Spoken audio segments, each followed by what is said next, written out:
السلام علیکم دوستو، موڈ مکینک کی ایک اور ویڈیو کے ساتھ آپ کے ساتھ حاضر ہوا ہوں۔ دوستو آج میں آپ کو ارطغرل غازی کی ہسٹری کے بارے میں بتاؤں گا۔ تو دوستو چلتے ہیں ارطغرل غازی کی ہسٹری کی جانب۔ 13ویں صدی کا آغاز ہوا تو دنیا میں مجموعی طور پر امت مسلمہ نازک دور سے گزر رہی تھی۔ اسی اثناء میں دنیا کے نقشے پر نئی سلطنت ابھرنا شروع ہوئی۔ چنگیز خان کی قیادت میں منگولیا ایک ہونہار فوج نے جب اپنی سلطنت کو وسیع کرنے کے لیے دوسرے علاقوں پر یلغار کی تو وہ ایک طرف مشرقی یورپ سے بڑھتے ہوئے وسطی یورپ تک پہنچے تو دوسری طرف سائبیریا، برصغیر چین اور خطہ فارس تک اپنی طاقت کا لوہا منوایا۔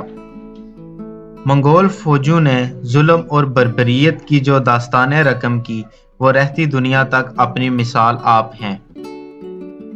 منگولوں کے مظالم کے آگے دنیا کے تمام ریاستیں دم توڑ رہی تھیں۔ دوسری طرف سلطنت خوارزم نے خراسان، ایران، شام اور عراق میں آل سلجوق کے بیشتر محلات کو فتح کر لیا تھا۔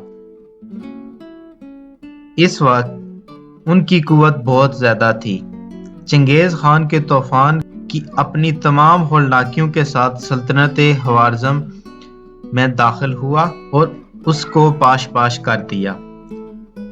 اس کی تباہی کے بعد وہاں پر موجود ترک قبیلے ہجرت کرنے لگے تاکہ کوئی اور محفوظ جگہ تلاش کر سکیں۔ ان میں زیادہ قبیلے چرواہے اور خانہ بدوش تھے۔ جہاں پانی اور سرسبز علاقہ نظر آیا وہاں آباد ہو گئے۔ ان میں سے بعض شام اور ایران کو پہنچے جبکہ کچھ مصر کی جانب ہجرت کر گئے۔ دوستو ان میں سے ایک قبیلہ کائی قبیلہ تھا۔ یہ قبیلہ باقی قبیلوں سے کچھ بڑا اور طاقتور تھا۔ اس قبیلے کے سردار سلمان شاہ تھے۔ یہ قبیلہ اپنے وطن خراسان کو چھوڑ کر مختلف ملکوں میں گھومتا ہوا منزل کی جانب رواں دواں تھا۔ اس دوران دریائے فرات عبور کرتے ہوئے شاہ سلمان ڈوب گئے جس کی وجہ سے وہ جانبر نہ ہو سکے اور وفات پا گئے۔ شاہ سلمان کے 4 بیٹے سنگر تاکن، گدو گدو، ارطغرل غازی اور دندان تھے۔ سلمان شاہ کی وفات کے بعد کائی قبیلہ منتشر ہو گیا۔ آپ کے 2 بیٹے اپنے اہل خانہ اور ساتھیوں کے ہمراہ اخلط کو ہجرت کر گئے۔ جو بچ گئے انہوں نے ارطغرل غازی کو اپنا سردار چن لیا کیونکہ ارطغرل غازی نہایت بہادر، شجاعت اور جنگجو شخصیت کے مالک تھے۔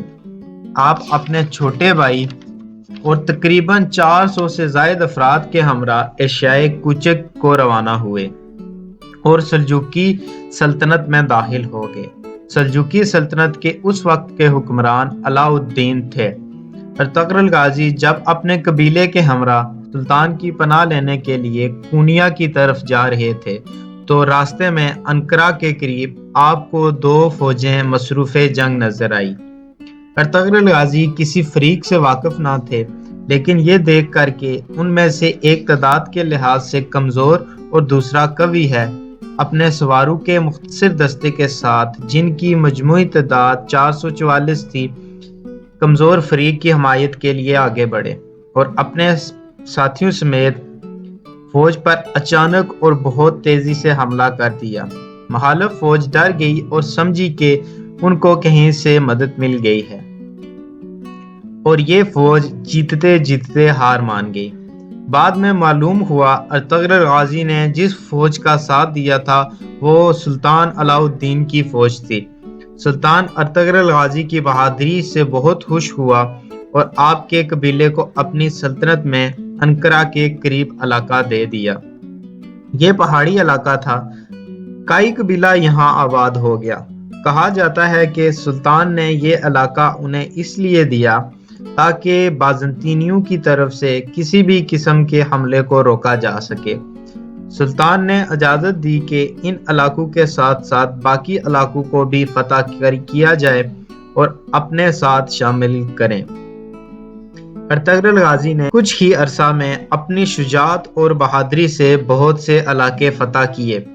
کچھ عرصہ بعد سلطان نے ارطغرل غازی کو سوغوت شہر بھی دے دیا۔ ان فتوحات کے بعد بہت سے قبیلے بھی ارطغرل غازی کے پاس آئے اور اپنے سربراہ کی حیثیت سے انہیں مان لیا۔ اس طرح ارطغرل غازی کی قوت روز بروز بڑھتی گئی۔ اسی اثنا میں ایشیائے چوچک میں سلجوقی سلطنت زوال کا شکار تھی اور کونیا میں بھی حکومت کا دائرہ بہت محدود ہو گیا تھا، جس کی وجہ سے سلجوقی سرداروں نے خود مختار حکومتیں قائم کر لی تھی۔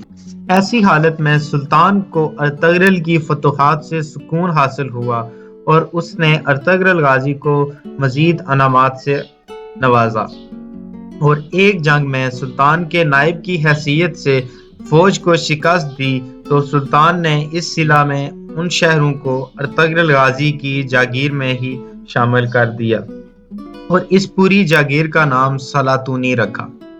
اس علاقے میں سرسبز باغات اور متعدد قلعے بھی تھے۔ ایک اندازے کے مطابق 1281 میں ارطغرل غازی نے 90 سال کی عمر میں انتقال کیا۔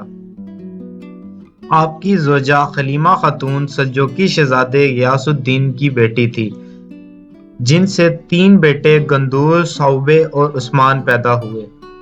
آپ کی وفات کے بعد آپ کے سب سے چھوٹے بیٹے آپ کے جانشین بنے، جو کہ اپنے والد کی طرح بہادر، نڈر اور حوصلہ مند تھے۔ اپنے والد کی طرح انہوں نے بھی فتوحات کا سلسلہ جاری رکھا۔ 1299 میں سلجوقی سلطنت بالکل ختم ہو گئی۔ عثمان غازی نے اپنی خود مختار حکومت کا اعلان کر دیا۔ یوں سلجوقی سلطنت سے علیحدہ عثمانی سلطنت قائم ہوئی، جس نے سوا 600 سال تک کفار کی صفوں میں اسلام کا نام روشن کیا اور یہ سلطنت 3 براعظموں تک پھیلی۔